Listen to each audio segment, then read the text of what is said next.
Salamünaleyküm xanımlar və bəylər, yoldaşlar və dostlar. Mən sizi salamlayıram. Bugün ayın 20 dekabr 2025-ci ildir, saat 14:40-dır. Mən sizlərlə belə bir mövzu haqqında söhbət açmaq istəyərdim. Arvad, övrət, zövcə və müəttəmin bəkliyi. Bunun oxşarı bənzərliyi nədir? Əslində, mən bir neçə anotasiya vereyim. Mövzuma bir anotasiya vereyim. Əslində, mənim mövzum nəyə görə bərk müəttədir? Ne üçün biz bərkik? Belə tverdo teloda bərk cismik, bərk müəttəyik. Və eyni zamanda da bunu daha da geniş, mənim baxışlarımı bu sahəyə baxmaq üçün hansı baxışlarla baxaram mən bu anlayışa, bu məhfuma. Yəni bunu mən sırf arvad, övrət, zövcə ilə birləşdirib öz fikrimi sizə təhlil etmək istəyirəm. Təbii ki, sizin geniş IQ-yüz, geniş mərifətinizə əsaslanaraq. Aha. Demək belə. Faktiki olaraq biz bərk maddəyik. Stol, divar, ilaq və s. Dünyada hər şey bərk maddədən, maddən aqreqat alınan jidkis, maye, qaz halı, plazma halı və bərk halından ibarətdir. Aha. İndi sizə bir söz deyim. Ne üçün biz beləyik? Ne üçün biz beləyik? Ona görə biz beləyik ki, bizə bütün hər bir şey görmüyoruz atomda. Atomda bərk məfhumu yoxdur. Bütün bunu fiziklər yaxşı bilir. Gözəl bir. Atomda bərk deyilən məfhum yoxdur. Atomda sırf və sırf yalnız və yalnız nə var?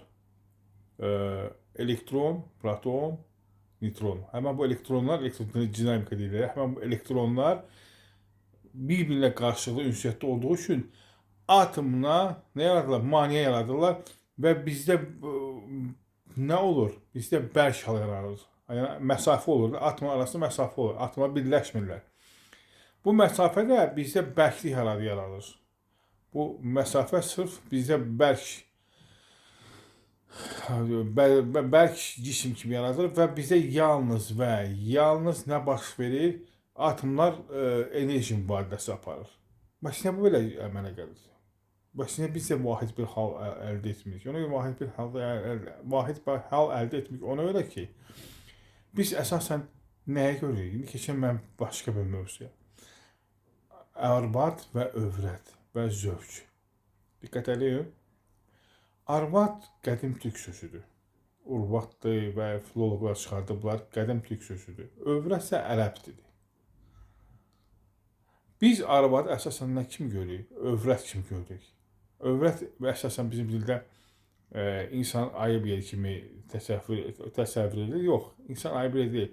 İnsanın hayası, abrı, insanın təmiz lüt bədəni, təmiz təbii varlığı, bunlar hamısı övrətdir. Ona görə biz özümüzü, nəinki öz xanımımızı, bütün təbii vücudumuzu libasla, həya ilə, əbrlə, əxlaqla və digər normativlər icra edərək öz övrətimizi qoruyuruq. Yəni, övrət bizim tamamı varlığımızdan ibarətdir. Demək, hər bir kişi də öz yoldaşını, öz arvadını övrət kimi görüb, övrət kimi qorumalıdır. Və qoruyur da bizim dahi Azərbaycan xalqımızın bu mentalitet bunu tələb edir və bunu icra edir. Diqqət edin, bizim dahi Azərbaycan xalqımızın mentaliteti bunu tələb edir və bunu icra edir. Yəni, öz xanımını bir övrəti kimi görür. Yəni, öz xanımını öz təbii varlığı kimi görür və onunla mühafizə edir. Ona görə xanımlarımız da düşünürəm ki, bu prinsiplə uyurlar və özlərini bu prinsipi əsasında tənzimləyirlər. Aha. Keçdik zövcə. Zövc nədir? Zövc ondan ibarətdir ki, zövc ona deyirlər ki,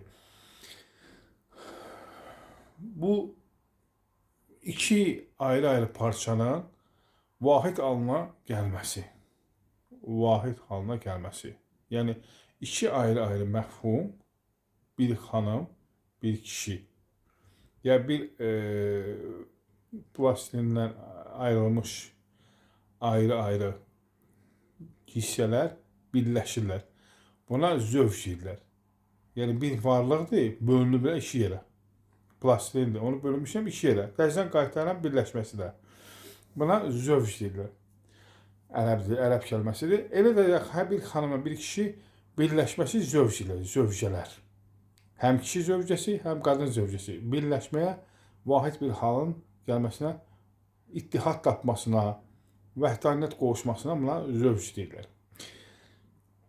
Bunları nə üçün vurğuladım sizə? Mən sizə deyim. Bunları vurğuladım ki, həmən biz nə üçün bəlkə alarıq? Onu biz bəlkə alarıq ki, biz öz emosiyalarımızdan, öz yəni düşüncələrimizlə, naqis düşüncələrimizlə həmən bu dinamikada elektronları aradan qalxıza bilmirik. Çünki düşüncə bir materiyadır.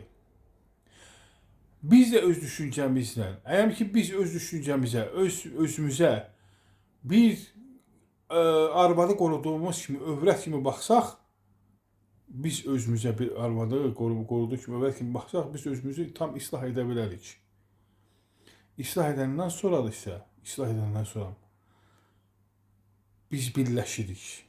Yəni, həmən tətbiq etdiyim arvad və övrət, həmən zövcə, bu şamil olunur bizim varlığımıza. Biz özümüzdə mühafizə edib qoruyuruq.